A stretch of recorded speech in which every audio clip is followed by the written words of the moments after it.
I'm Erik Hein. I'm the president of Preservation Action. Preservation Action is a nonprofit grassroots lobbying organization.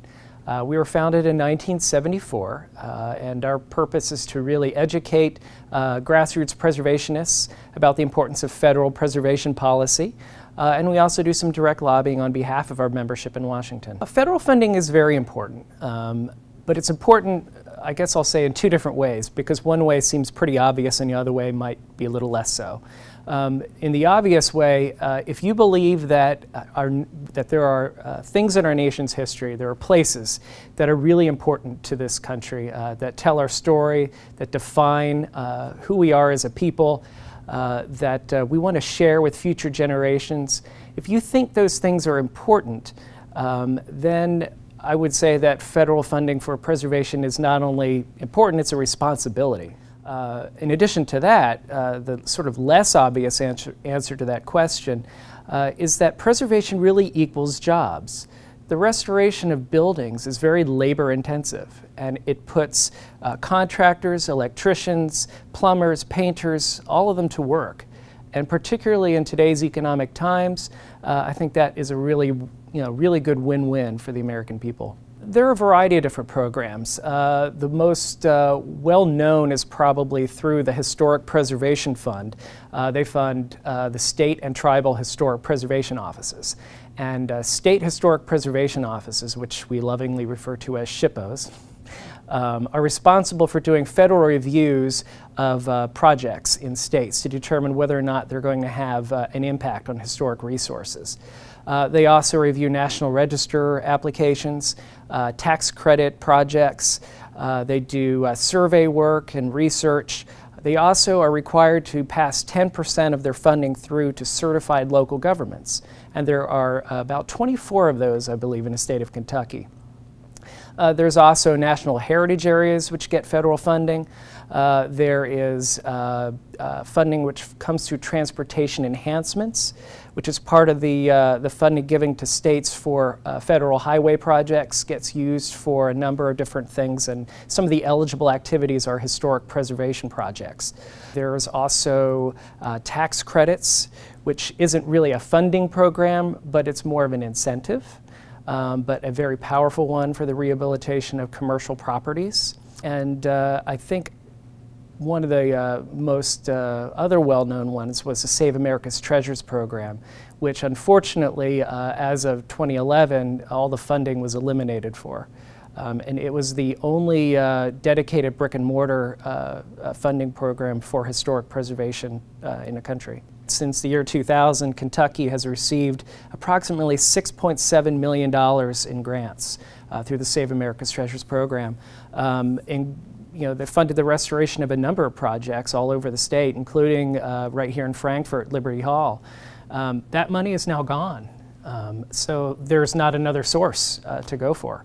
That's, I think, going to have a really substantial national impact. It was a matching grant program. Whatever funds were awarded through that program, there were a lot more private funds that went in.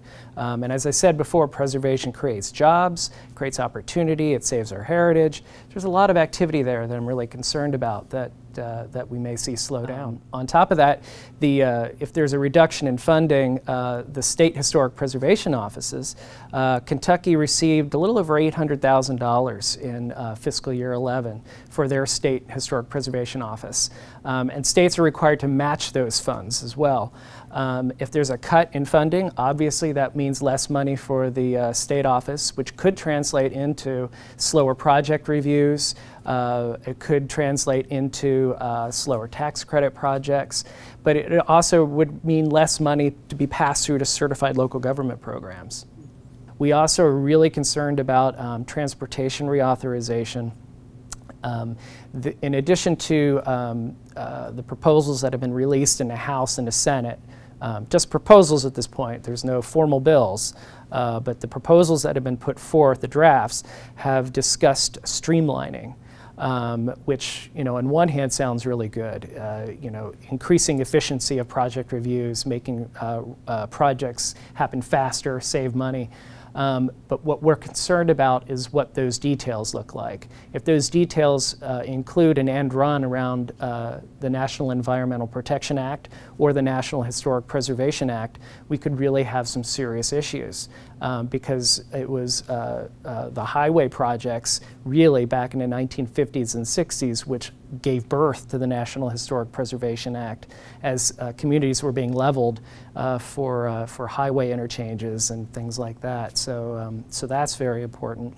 And we rely on organizations like Preservation Kentucky to communicate to their membership the importance of what's happening in Washington.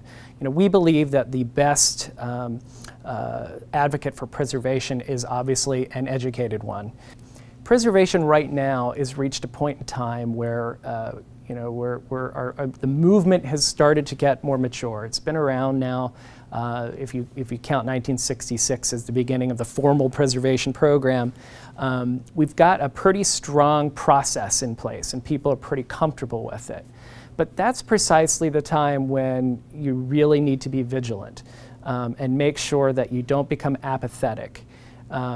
In today's environment, when we're looking at huge pressure to reduce spending, to increase project efficiencies, you know, everything is on the table. And you know, whereas before you might have just been able to count on preservation being there, on programs being there, on funding being there, I would say we can't count on that anymore, at least for the foreseeable future. So we really have to communicate how important it is to us.